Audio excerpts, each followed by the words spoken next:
महाराणा संग जन्म 12 अप्रैल 1482। इनका इतिहास पढ़ने से पूर्व इनके शासनकाल के पहले की कुछ बातें हमें जान लेनी चाहिए। इनके पिता रायमल थे। रायमल जी के 3 पुत्र थे, पृथ्वीराज जिन्हें उड़ना राजकुमार के नाम से जानते हैं, जयमल और संग्राम सिंह जिन्हें सांगा के नाम से जानते हैं। इन तीनों में हमेशा ही राजा बनने की होड़ लगी रहती थी। ये तीनों ही अपने आप में कुशल राजकुमार थे। एक दिन इनके चाचा सारंग देव इन्हें ज्योतिष के पास लेकर जाते हैं और ज्योतिष संग्राम सिंह की ओर इशारा करते हुए बोला कि तुम सबसे कुशल हो, तुम्हारी प्रजा पूरे देश में राज करेगी, तुम ही मेवाड़ के उत्तराधिकारी बनोगे। अब यह सुनकर पृथ्वीराज और जयमल उन पर हमला कर देते हैं और हमले में सांगा की एक आंख चली जाती है। सारंग देव सांगा को बचाकर वहां से भगा देता है। सांगा सेमंतरी गांव के रूपनारायण मंदिर में चला जाता है। वहां एक व्यापारी जेठमाल दे, जो कि मारवाड़ के शासक थे, वे अपने शरणागत की रक्षा करते हुए शहीद हो जाते हैं। यहाँ से सांगा अजमेर चले जाते हैं और अजमेर में करमचंद पवार उनकी रक्षा करते हैं और सांगा कुछ दिन वही रहते हैं। इन्हीं दिनों सांगा की बहन का ब्याह सिरोही के जगमाल देवड़ा से कर दिया जाता है, लेकिन जगमाल देवड़ा पृथ्वीराज और सांगा की बहन को शराब पीकर बहुत प्रताड़ित करता है। इसका संदेश वह अपने भाई पृथ्वीराज तक पहुंचाती है। पृथ्वीराज जगमाल देवड़ा को समझाने जाता है। जगमाल देवड़ा श्वासन देता है कि मैं आपकी बहन के साथ अब ऐसा बर्ताव नहीं करूंगा, लेकिन जब पृथ्वीराज वापस लौट रहा होता है तो वह उन्हें खाने में जहर देकर मार देता है। साथ में जयमल भी किसी राजकुमारी के प्रेम के चक्कर में मारा जाता है। तब मेवाड़ की राज गद्दी पर 1509 में राणा सांगा विराज थे।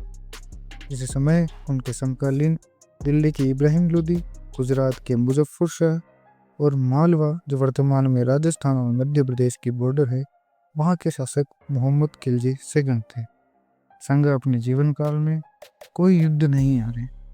इनके एक पैर, एक आंख, एक कान, एक हाथ नहीं थे। साथ ही इनके शरीर पर 80 से ज़्यादा घाव, लेकिन फिर भी किसी की भी हिम्मत नहीं होती थी कि इनके सपक्ष बोले। सांगा अपने समय में इतने तेजस्वी थे कि इनके दरबार में प्रतिदिन 7 राजा, 9 सरदार व 104 राव हाजिरी लगाते थे। सांगा कातोली के युद्ध में इब्राहिम लोदी को भगा भगा कर मारते। मालवा के शासक 1517 में गागरों का युद्ध और महमूद खिलजी सेकंड को बुरी तरीके से मारते। दूसरी तरफ दिल्ली में शासनकाल इब्राहिम लोदी का था। बाबर से युद्ध करते हुए इब्राहिम लोदी मारा जाता है और बाबर मेवाड़ के अधीन आने वाली बयाना पर अधिकार कर लेता है। सांगा अपने पाती परवानों के साथ 16 फरवरी 1527 को बाबर को बुरी तरीके से हराता है और बयाना पर फिर से सांगा का अधिकार हो जाता है। लेकिन इस समय सांगा गलती करता है और दिल्ली की ओर न जाकर वापस मेवाड़ की ओर लौट जाता है। बाबर के सैनिक में इतना भय बैठ गया था कि वह वापस जाने को तैयार न थे। बाबर उन्हें युद्ध करने के लिए कुछ शर्तें रखता है कि बाबर आजीवन शराब नहीं पिएगा, बाबर तमगा कर नहीं लगाएगा, बाबर इस युद्ध को जिहाद का नाम देता है।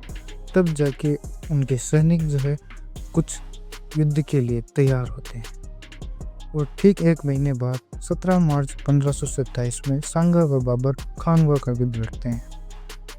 सांगा के साथ कई राजा थे, आमेर के मालदेव, मेड़ता के वीरमदेव, सातड़ी के झाला अज्जा आदि, जो आपकी स्क्रीन पर दिख रहे हैं। बाबर की सेना छोटी थी, पर बाबर की सेना में इस बार तोपें शामिल थी। हमने पहले कभी तोपें नहीं देखी थी। साथ ही बाबर ने तुलगमा पद्धति से अपनाई, जो कि एक युद्ध की पद्धति होती है जिसमें सैनिक 2 ओर से हमला करते हैं, और हम इस पद्धति से भी वाकिफ नहीं थे, जिस कारण सांगा घायल हो जाता है और गिद्ध में उनका स्थान झाला अज्जा लेते हैं।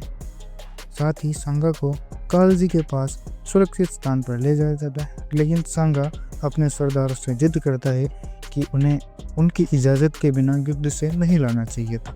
वे वापस बाबर से युद्ध करेंगे, अपने अधिकार की जो ज़मीन है वो वापस लेंगे। लेकिन जनहानि इतनी हो चुकी थी, 1 महीने में 2 से 4 युद्ध हो गए, तो सरदार उन्हें समझाते हैं कि हमें अभी युद्ध नहीं करना चाहिए, लेकिन सांगा नहीं मानते हैं। इससे परेशान होकर सांगा के सरदारों ने ही सांगा को जहर दे दिया। उन्हें बाद में मांडलगढ़ लाया गया।